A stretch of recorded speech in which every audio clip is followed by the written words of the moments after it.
खाई कुछ, यानी एक, वरना जाहिर है कि कोई कंपैरिजन ही नहीं है। उनकी जो फिल्म इंडस्ट्री है भारत की, वो तो दुनिया की चंद बेहतरीन फिल्म इंडस्ट्री है।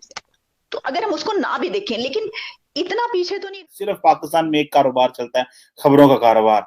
खबरें जो है वो बड़ी लोग सुनते हैं ध्यान से, 24 घंटे खबरें, लोग उल्लू बन गए टीवी के आगे बैठ बैठ के। The reason behind is because there is so much politicization of everything in the country. Image लेके लीड कर रहा था बॉलीवुड इंटरनेशनल मार्केट में कि ये इंडिया है।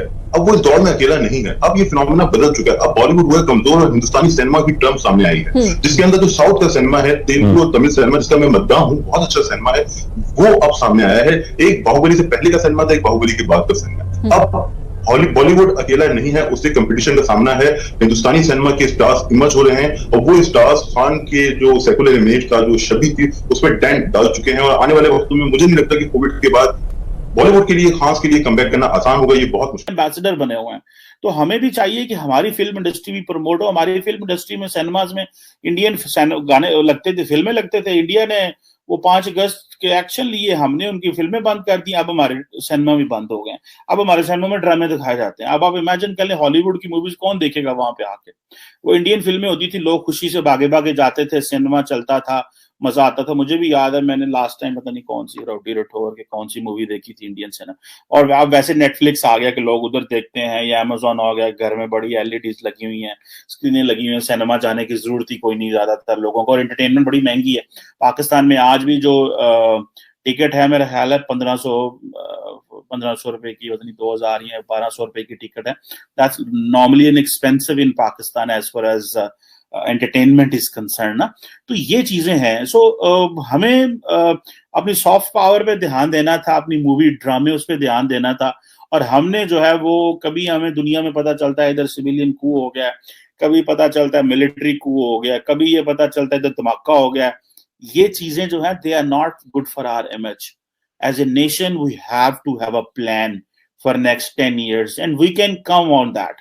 हम रिवाइवल कर सकते हैं, हमें कोई मसला नहीं है। There is absolute capability and capacity in our nation and country to transform things. लेकिन उससे पहले एक टेबल पे बैठें और एक रास्ता मुतय्यन करें कि हमने कौन से रास्ते पे चलना है। अगर हम इसी तरह एक दूसरे को गालां कट दे रहे, एक दूसरे को नीचे गिराते रहे, और इकोनॉमी चलती नहीं, आईएमएफ का प्रोग्राम आज उन्होंने बंद कर दिया, उन्होंने कहा दोबारा गवर्नमेंट आएगी उसके साथ दोबारा डायलॉग कर लेंगे, एफएटीएफ में पड़े हुए हैं, इंटरनल एक दूसरे को जूते मार रहे हैं। सिर्फ पाकिस्तान में एक कारोबार चलता है, खबरों का कारोबार।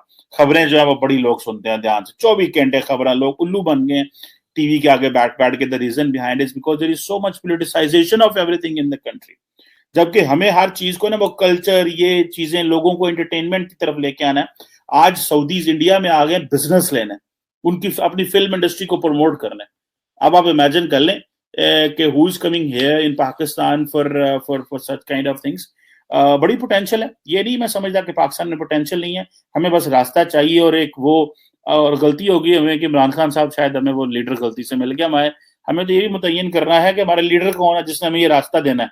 मोहम्मद बिन सलमान तो अथॉरिटेरियन लीडर है, उन्हें तो सीधा जेल सटेगा। वो तो रिट्स कार्ल्टन में ले जाते हैं और चलो डको अंदर, इन्होंने को पैसे लगो, ठीक है जी। और वो जब पैसे देते हैं वो बाहर आ जाते हैं। हम तो वो भी नहीं कर सकते क्योंकि डेमोक्रेसी है, सो कॉल्ड हाइब्रिड सिस्टम है यहाँ पे। एनी हाउ, लेकिन मैं just wanted to highlight this that how Saudis are coming for business in India, ठीक है जनाब। और फिल्म इंडस्ट्री आज इतना बड़ा, उनका फॉरेन पॉलिसी, मुझे याद है कि मैं, वो बड़ी पावरफुल इमेजेस थे कि जब प्रेसिडेंट पुतिन एक दफा India, I think back in 2008 and 12 का में, तो उस वक्त एक गाना था चमक चलो, तो उसकी शूट हो रहा था, तो उस पे पुतिन आए थे। उसमें आई थिंक वो करीना कपूर थी और शाहरुख खान थे उस वक्त, तो सेट पे तो उन्होंने वो गाना गाया। तो इमेजिन कि वो क्या जो है वो एक चीज जो उन्होंने बनाई और की और दुनिया को बताया गया, एकन गाने गाने आ रहे हैं। तो ये मेरा ख्याल है कि, और हमारा ये होता है कि हमारे ये जो टर्की का ड्रामा है, हमारे सारे एक्टर रोने लग पड़े, उन्हें क्या लो पाना है कि हो गया, टर्की का ड्रामा आ गया, हमारे तो एडवर्टाइजमेंट भी ये ले गए हैं, ये हुकूमत ने हमारे साथ क्या किया है। मतलब हमें वो कंपटीशन में यकीन ही नहीं रखते। हुकूमत ने इतना ज्यादा पैटर्नाइज्ड, कंप्रोमाइज्ड और इतनी ज्यादा पैटर्नेज की हुई है कि जरा सा हमें कंपटीशन में जाना पड़े तो हमारे हमारे जो स्टेक होल्डर है वो रोना शुरू कर देते हैं। यही कारोबार में चीजें हैं, यही और जगहों पे चीजें हैं। ये I have spoken to so many people on this, so that's why I have a knowledge कि ये मसाइल हैं।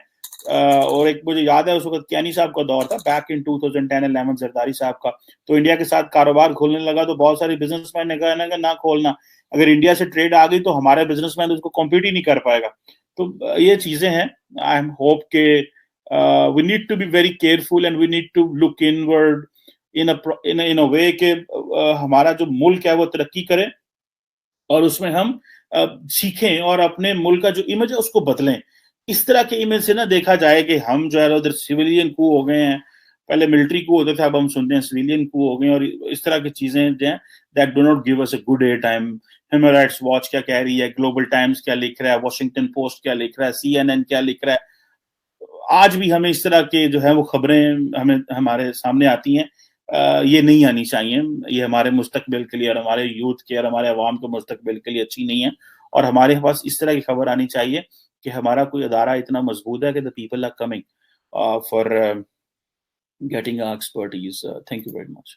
आप मुझे बताइएगा कि आर्ट और कल्चर, खासतौर पे जब हम पाकिस्तान और भारत की बात करते हैं तो जॉइंट हेरिटेज है, लेकिन अब जो है हम क्या इसको इस्तेमाल कर सकते हैं, हम डिप्लोमेसी में इसका क्या रोल होता है और क्या रोल हो सकता है? अच्छा, मसला ये है कि बहुत अरसे तक हमने ये किया है, लेकिन अनफॉर्चुनेटली हमारे यहाँ जो पॉलिटिक्स है उसने दोनों को बहुत दूर कर दिया है। हमारे यहाँ दोनों तरफ को अगर देखा जाए, इंडिया में भी और पाकिस्तान में भी, जो पॉलिटिकल फिलॉसफी है उसने आर्ट को दोनों मुल्कों के डिवाइड कर दिया है। यानी एक सतह के ऊपर पाकिस्तान में देखा जाए तो हिंदुस्तान की फिल्म की बहुत पजीराई रही है, अभी भी लोग देखते हैं, शौक़ से देखते हैं, उनके ड्रामे को भी देखते रहे हैं। लेकिन जो सिनेमा हॉल में जिस तरह से एक वक्त तक हमारी फिल्म रिलीज़, उनके यहाँ उनकी फिल्म रिलीज़ होती रही यहाँ पे, इसी तरह से VCR पे हमें अवेलेबल हो जाती थी। अब बहुत कम लोग हैं जिनको TV चैनल देखने को मिलते हैं, जो कि गवर्नमेंट ने पाबंदी लगाई हुई है, उस तरफ भी पाबंदी है, इस तरफ भी पाबंदी है। तो अनफॉर्चुनेटली वो फ़ायदा उस तरह से उठाया नहीं जा सका। और एक और चीज़ जो बहुत ज़्यादा फ़र्क डाल गई है, वो पहले पाकिस्तान में ज़्यादा थी, अब हिंदुस्तान में भी हो गई, और वो ये है कि अपने सिनेमा को, अपनी फिल्म को बहुत ज़्यादा एक्सट्रीमिस्ट के हाथों में खेलने देना। यानी आप ये देखो कि तारीख़ी शऊर के साथ अभी बहुत ज़्यादा फिल्म जो उनके यहाँ बनी है, जो कमर्शियल सिनेमा की है, बुनियादी तौर पे वो उनके पब्लिक को अपील करती है। जोधा अकबर में एक ख़ास तरह की फ़लसफ़े को लेके चलना, तो वो चीज़ें अगर ना हो तो मेरे ख्याल में फिर कोई मसला नहीं है। अगर आपके यहाँ फिराक जैसी फिल्म बन रही हो, जैसे हिंदुस्तान में बनी है, अगर आपके यहाँ ऐसी फिल्में बन रही हो जो किसी भी रिलीजियसली वो जो मोटिवेटेड फ़िलॉसफी है उसे हट के बनाई जाए, तो मेरे ख्याल में फिर दोनों मुल्कों के दरमियान ताल्लुक़ जो आर्ट एंड सिनेमा के मामले में वो बेहतर हो सकता है। मैं ऐसी एक मिसाल दूं कि उनकी एक फ़िल्म है धोबी घाट, मैंने मेरे ख्याल में को 5 मरतबा फिल्म देखी है। वो आमिर खान की बीवी किरण ने बनाई वो फिल्म। अगर वैसी फिल्में हों तो उसके ऊपर आप छाप नहीं सकते कि ये ख़ास छापा लगा हुआ है इसके ऊपर किसी रिलीजियस फ़िलॉसफी का। तो ये फ़र्क आ गया है। हमारे में भी जहाँ तक फिल्म बनती है, हमारे तो अनफॉर्चुनेटली आर्ट फिल्म बनी कम है। यानी पिछले 15-20 साल में 2 फिल्मों के नाम सिर्फ आपके जहन में आते हैं जो शुएब मंसूर की फिल्में हैं। एक बोल आप कह लो, या दूसरी खुदा के लिए। बोल के मामले में ख़ास तौर पे आप कह सकते हैं कि वो ऐसी फिल्म है जो दोनों कल्चर्स को अपील करती है। उसके मसाइल दोनों कल्चर्स के मसाइल हैं, किसी एक मुल्क के लिए नहीं है। तो अगर ऐसी फिल्में हों जो दोनों मुल्कों के मसाइल कॉमन लेके चलती हों, तो फिर मेरे ख्याल में पजीराई मिलेगी उनको ज़्यादा। ठीक।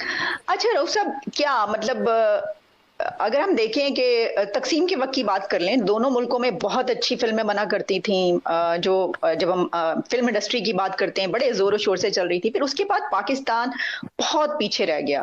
अब तो खैर अगर हम देखें तो ये जो एक डेकेड है, इसमें फिर दोबारा से जो है वो नए ट्रेंड्स आए और नई फिल्में बनना शुरू जब हुई तो कुछ हमने बेहतरी दिखाई, कुछ यानी एक, वरना जाहिर है कि कोई कंपैरिजन ही नहीं है। उनकी जो फिल्म इंडस्ट्री है भारत की, वो तो दुनिया की चंद बेहतरीन फिल्म इंडस्ट्री से। तो अगर हम उसको ना भी देखें, लेकिन इतना पीछे तो नहीं रहना चाहिए था, क्यों ऐसा हुआ?